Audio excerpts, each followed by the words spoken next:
tout le monde, aujourd'hui je reviens avec une nouvelle vidéo. Il s'agit de mes romances de Noël préférées. Donc cette année j'ai décidé de partager les romances que j'ai déjà lues les années précédentes. Pour celle de cette année, je te laisse retrouver sur ma chaîne ma pile à lire de Noël. Mais pour l'instant je suis en train de les lire, enfin je vais commencer parce que quand je filme cette vidéo nous sommes pas totalement en décembre. Mais j'ai mis les décos de Noël, donc tu peux en voir là et puis il y en a au-dessus mais que tu ne vois pas dans la bibliothèque. Donc voilà, je te laisse retrouver toutes ces décos de toute façon sur mon Instagram parce qu'évidemment je les poste régulièrement vu que c'est une période que j'aime beaucoup. Donc c'est parti pour donc mes livres préférés, enfin mes romans préférés de Noël. Donc je vais commencer par les Nora Roberts, donc j'en ai 3 et ils font partie de mes préférés, c'est des classiques. Cette année je n'en ai pas pris, mais habituellement j'en lis beaucoup. Donc tout d'abord c'était Un Noël dans les Catskills, si ça dit comme ça, Catskills. À la mort de son oncle, Pandora apprend stupéfiée qu'elle hérite de la fortune du vieil homme ainsi que de sa maison des Catskills. À une condition, qu'elle y habite durant 6 mois avec Michael Donahue, un homme qui l'a toujours horripilé par son arrogance mais pour lequel son oncle avait une grande estime. D'abord réticente, Pandora finit par accepter au nom de l'affection qu'elle vouait à son oncle et par attachement à la demeure qui abrite ses plus beaux souvenirs d'enfance. Et alors que la neige isole peu à peu le domaine du reste du monde et que Noël approche, Pandora se promet de tout faire pour que cette cohabitation forcée se passe au mieux, même si Michael, toujours aussi insupportable et aussi séduisant, la trouble beaucoup trop à son goût. Romance de Noël parfaite, il y a de la neige, il y a de l'isolement, il y a une petite romance, bref. J'ai beaucoup aimé le style de Nora Roberts, tu le verras dans les résumés, est toujours le même et c'est pour ça que ça me plaît. Donc après j'avais pris Un Noël inattendu. Donc si elle rêve de changer de vie, d'un simple claquement de doigts, Darcy ne croit pour autant pas au miracle. Jusqu'au jour où, jouant ses derniers dollars dans un casino de Las Vegas, elle devient millionnaire. Une fortune qui lui offre enfin la liberté dont elle rêve. Mais c'est quand elle voit le directeur du casino qu'elle prend vraiment conscience de sa chance, car devant le regard sombre et pénétrant de Robert McGregor, elle devine aussitôt qu'elle vient de faire la rencontre la plus bouleversante de son existence. Même genre, une romance, voilà, et avec le même type de personnage, à chaque fois on retrouve le même titre, et je trouve que c'est des romances doudou parfaites pour Noël. Je sais que Nora Roberts écrit aussi d'autres types de romans, mais alors ceux-là ils sont vraiment géniaux, je les adore. Donc pareil, comme le premier, c'est un que je te recommande. Et le dernier c'est À l'amour par enchantement. Alors, en pleine tempête de neige dans les Rocheuses, Gabrielle Branlier porte secours à un véhicule accidenté et découvre avec stupéfaction que la conductrice est une jeune femme belle à couper le souffle et enceinte de plusieurs mois. Homme solitaire et secret, Gabrielle accepte pourtant d'héberger l'inconnu dans son chalet où il s'est isolé pour peindre. Bientôt, la jeune Laura sort de son silence. Mannequin célèbre, elle a interrompu sa carrière pour épouser un riche héritier de la côte Est. Mais alors qu'elle venait d'apprendre qu'elle était enceinte, son mari s'est tué avec sa maîtresse dans un accident de voiture. Émue par le récit de Laura, troublée par sa beauté, Gabrielle est partagée entre le désir de la garder près de lui pour la protéger et l'envie de la voir partir au plus vite pour retrouver sa chère liberté. Mais Laura, désemparée, semble s'en remettre complètement à lui.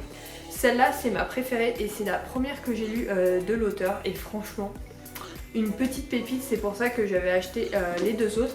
Franchement, j'avais été subjuguée par l'histoire, par cette petite romance.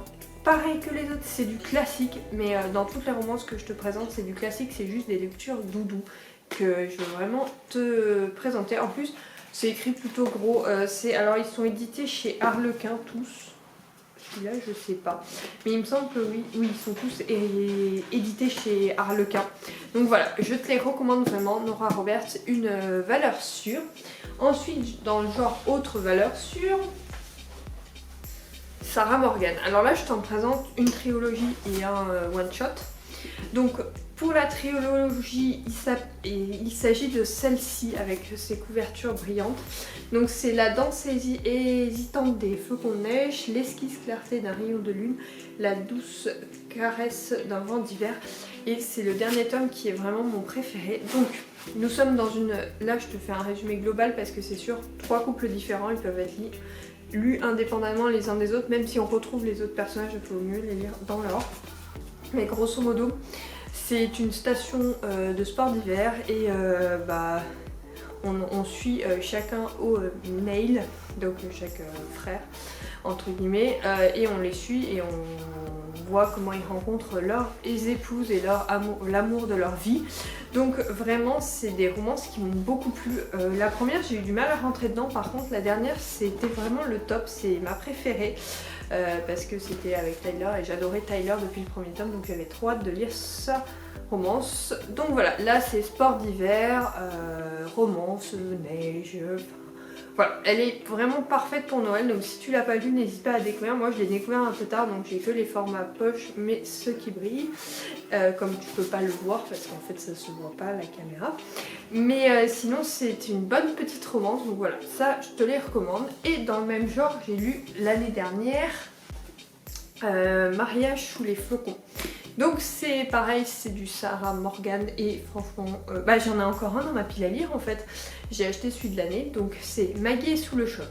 Sa fille cadette va se marier pour Noël. À 22 ans, est-on prêt à s'engager pour la vie? C'est ce qu'elle a fait avec Nick, mais juste voilà quelques mois qu'ils sont secrètement séparés. Maggie va devoir donner le change au mariage, même si retrouver Nick la perturbe plus que de raison. Cathy n'a aucune envie de traverser l'Atlantique pour jouer les témoins de mariage de sa petite sœur. Pourtant, elle doit lui ouvrir les yeux avant qu'il ne soit trop tard. Le grand amour n'existe pas.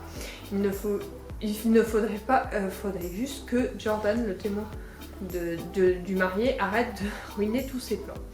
À mesure de son mariage approche, Rosie est de plus en plus stressée. Alors que les invités arrivent et que la réalité la rattrape, elle ne peut plus ignorer la question qui l'obsède depuis qu'elle a fait son annonce à sa famille. Fait-elle l'erreur de sa vie en se mariant à un homme qu'elle ne connaît que depuis quelques semaines?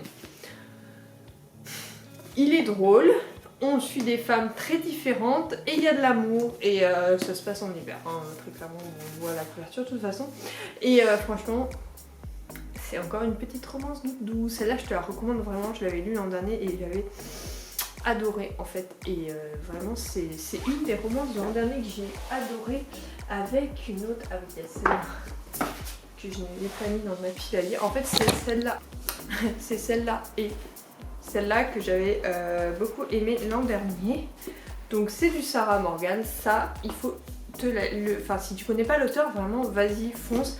Alors après c'est un peu inégal au niveau du style, autant dans la trilogie on est sur un point de vue externe mais un peu particulier, autant sur celui-là on se plonge beaucoup plus facilement dedans. Mais voilà, ça reste des romances doudou que j'aime beaucoup. Donc pour enchaîner avec celle-là que je viens de prendre dans ma bibliothèque, celle-là c'est assez rigolo, enfin j'avais beaucoup aimé le résumé à l'époque et j'avais beaucoup aimé, je l'ai lu au niveau de Noël celui-là. Quel est le comble pour une autrice de romance à succès? Se faire larguer par celui qu'elle pensait être le héros de sa propre vie. Si Juliette n'était pas atteinte depuis par le syndrome de la page blanche, elle en rirait, sa vie ressemble vraiment à une mauvaise blague. Heureusement, sa meilleure amie lui a réservé des vacances sublimes dans un chalet à la montagne pour l'aider à retrouver l'inspiration. Mais alors qu'elle se pensait seule au milieu des forêts enneigées et des lacs glacés, Juliette fait la connaissance de Sawyer, un jeune père de famille qui incarne parfaitement le fantasme du bûcheron et habite à 2 pas de chez elle. Quand le hasard qui les fait croiser à plusieurs reprises, Juliette comprend que ce jour s'annonce plus agité que ce qu'elle n'avait prévu, car Sawyer lui redonne envie d'écrire, mais aussi de briser la promesse qu'elle s'était faite après sa rupture, rester loin des hommes. Lac enneigé, solitude, romance, bref, tout est réuni pour encore une belle romance de Noël. Tu l'auras compris, c'est un style très particulier que je cherche dans les romances de Noël. Je n'en lis pas en dehors du mois de décembre parce que déjà j'en fais une overdose, hein, parce que très clairement là j'en ai 9 à lire, voilà. Donc là, romance toute mignonne, j'adore, et en plus ça m'a fait découvrir l'auteur et ça m'a donné envie de lire d'autres romans d'elle. Donc voilà, parfaitement pour moi. Ensuite, Ensuite, l'an dernier ou l'année d'avant, j'avais lu un roman que tout le monde avait lu quand il était sorti en grand format. Il s'agit de Mon ex, sa copine, mon faux mec et moi de Juliette Bond. D'ailleurs, j'ai acheté le roman qu'elle a sorti cette année, c'est Rendez-moi Noël, je crois. C'est un des premiers que je veux lire, donc voilà. Alors, Chloé Martin est la pire conseillère en voyage du monde, gaffeuse et malchanceuse chronique. Elle reste cependant une optimiste invétérée. Pourtant, lorsque son patron lui offre un séjour professionnel en Savoie, les choses ne s'annoncent pas sous les meilleurs auspices. Hôtel miteux, verglas et surtout rencontrer son ex qui lui annonce qu'il est fiancé à la bombe atomique avec qui il l'a trompé. Pour rien arranger à cela, Chloé est désormais complètement dépendante du bien vouloir du passager avec qui elle a failli se battre dans le train, Nick, qui a ensuite eu la gentillesse ou la cruauté de la sortir d'une situation gênante avec son ex en se faisant passer pour son compagnon. En théorie, ce séjour commence donc plutôt mal, mais en pratique, lorsque, comme Chloé, on sait voir le verre de bière à moitié plein, l'horizon finit toujours par se dégager. Il se pourrait même que l'amour fasse partie du voyage. Je ne vais pas redire les éléments qu'il y a dans ce roman, on le voit au résumé, j'avais beaucoup aimé les personnages et Juliette Bond écrit des trucs très très drôles et c'est ça que j'aime aussi. J'aime bien les romances classiques de Noël et les romances drôles de Noël. Il y en a, ça fait souvent un mix des deux et celle-là fait partie de la catégorie drôle parce que j'avais beaucoup aimé. Alors j'avais pas trouvé celui avec les paillettes sur la couverture mais bon celui-là est pas mal, enfin la couverture est plutôt sympa, on voit bien que c'est du Noël, enfin du Noël ou de la période d'hiver. Ensuite, il m'en reste deux. Donc je vais commencer pour alterner un peu les maisons d'édition parce que là c'est quasiment que du Harlequin. Harlequin, ils ont une collection de Noël que j'adore chaque année. Il y a aussi Hugo qui sort pas mal de romances de Noël, mais celle qui m'a marqué particulièrement l'an dernier, c'est N'oublie pas les chocolats de Tamara Baliana. J'avais lu un autre roman d'elle, il me semble. Je me rappelle plus ce que c'était, mais bon. J'avais lu et j'avais bien aimé, donc j'avais décidé de découvrir celui-là. Davy n'aime pas Noël. Chaque année, elle a hâte que cette période se termine, que les gens autour d'elle cessent de se comporter comme des elfes surexcités et redeviennent des adultes. Alors quand elle perd son emploi quelques semaines avant le réveillon, c'est sans joie aucune qu'elle postule au magasin de jouets de son village d'Alsace. Sur le conseil de Louise, sa meilleure amie et précieuse alliée au quotidien, elle apporte ses chocolats faits maison lors de son premier jour. Tout le monde aime le chocolat, non ? Gabriel adore les fêtes de la fin d'année. Il fait partie de ceux qui, dès fin novembre, décorent leur maison, enfilent des pulls kitsch, boivent du vin chaud au marché Noël et dévorent les chocolats. Son travail de directeur d'un magasin de jouets lui permet de laisser libre cours à sa créativité. Son défi cette année, transformer la nouvelle recrue et son âme de Grinch en lutin du Père Noël. Trop mignonne, j'avais beaucoup aimé cette romance. Pareil, elle était hyper drôle, hyper fraîche, et je l'ai trouvée originale. Ça changeait en fait parce que là on était vraiment dans un magasin de jouets avec une relation boss-employé que j'aime beaucoup mais qu'on retrouve moins dans les romances de Noël et celle-là elle réunit ça. Donc voilà, c'est vraiment une romance que je te recommande. J'ai vu qu'il y en avait pas mal qui l'avaient lu l'an dernier, qui avaient beaucoup aimé. Et moi je fais partie de ceux qui ont craqué et qui avaient adoré. C'était une de mes romances préférées de l'année dernière. Et pour finir, j'avais lu, alors c'est pas vraiment une romance de Noël mais bon c'est un peu pareil. T'embrasser sous la neige d'Emily Blaine. J'ai acheté celui de cette année également. Il me semble qu'il est sorti l'année dernière aussi, mais alors là j'ai un petit doute. Je vais vérifier cela tout de suite. Oui, c'était l'année dernière. J'avais raison. Donc, pour cette année, fin d'année, Juliette avait prévu beaucoup de choses. Des vacances romantiques à la Barbade, un immense sapin à décorer avec Simon, son amoureux, et peut-être même une demande à un mariage. Elle n'avait pas prévu en revanche de soudain redevenir célibataire, d'annuler ses congés pour organiser un gala de charité avec le célèbre rocker Evan McNeil et d'être inscrite par ses amis à un concours de baisers. Alors quand le musicien lui propose d'être son partenaire, elle se laisse convaincre, car même s'il est l'un des célibataires les plus convoités, même s'il débat encore avec le deuil de son frère et de sa nièce de moins d'1 an qui n'a plus que lui, Evan parvient à la mettre en confiance à tel point qu'elle viendrait presque à abaisser le mur de glace qu'elle a érigé autour de son cœur. Pourquoi je l'aime bien? Parce que celui-là, il m'avait particulièrement touchée. L'histoire des personnages était vraiment originale. On le voit bien en résumé, Evan avait une histoire vraiment touchante et c'est vrai que Juliette avait une histoire beaucoup plus classique des personnages de Noël. Mais franchement, c'était une romance que j'avais beaucoup aimée et donc que je te recommande, vraiment. Après, c'est du Emily Blaine. Si tu n'aimes pas son style, c'est le même style que dans ses romances habituelles. Pour moi, c'est une auteure doudou. Je crois que j'ai lu tous ses romans, où il m'en manque un ou deux, mais de toute façon ça je vais te faire une vidéo. À chaque fois j'en parle, je vais te faire une vidéo en fait les auteurs dont je veux finir les romans, enfin tous les romans. Et elle en fait partie parce que Emily Blaine, quand j'ai besoin de me réconforter, je me plonge dans un Emily Blaine et je sais que ça va bien se passer. Donc je pense que je vais m'y plonger très rapidement parce que cette période de fin d'année commence à être un peu costaud émotionnellement parlant, donc du coup voilà. Donc ça c'est une romance que j'avais adorée et que je relirai tiens peut-être cette année, quoique j'en ai un autre à découvrir, donc on verra, en tout cas je te le recommande.